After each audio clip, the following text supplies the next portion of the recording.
Big boss house లో మొత్తానికి అవినాష్, నాబిల్, ప్రేరణ, Gautam, Nikhil top 5 contestants గా నిలిచిపోయారు. ఇక ఎలిమినేట్ అయిన కంటెస్టెంట్స్ అందరూ ఏవీస్ ప్లే చేసి వాళ్ళ ఎమోషన్స్ అన్ని బయటపెడుతూ ఉంటారు. కానీ ఇక్కడ టాప్ 5 కంటెస్టెంట్స్ కి సంబంధించిన ఒక్కొక్క ఏవీని ప్లే చేస్తూ ఉండడంతో మొదటగా నిఖిల్ ఏవీతో మొదలు పెట్టేశారు.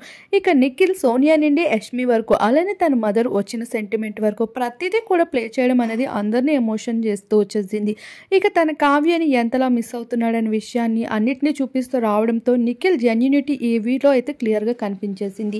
ఈ ఒక్క ఏవీతో నిఖిల్ ఓట్ల వర్షం దద్దరిల్లుతుందని చెప్పుకోవచ్చు. ఇలా ఒక్కొక్కరు ఏవీస్ని అయితే ప్లే చేస్తూ కనిపించేశారు. అవినాష్ ఏవీ కూడా చాలా ఎమోషనల్గానే ఉంటుందని చెప్పుకోవచ్చు. ఇక నాబిల్ది కూడా బాగానే ఉంటుంది, కానీ ప్రేరణది అయితే తన హస్బెండ్ ఎమోషన్ అనేది హైలైట్గా నిలుస్తూ ఉంటుంది. ఇక ఏవీస్ చూసాక బిగ్ బాస్ టీఆర్పీ పడిపోయిందన్న వాళ్ళందరూ నోర్లు ముయించేలా బిగ్ బాస్ చేశాడని చెప్పచ్చు. ఇలా నిఖిల్ నుండి మొదలవుతున్న ఏవీ గౌతమ్ వరకు ముగించుకోబడుతుంది. అలాగే ఫినాలీకి దగ్గర రావడంతో ఎవరు విన్నర్ అనిపిస్తుందో మీ అభిప్రాయాన్ని కూడా కామెంట్ చేయండి.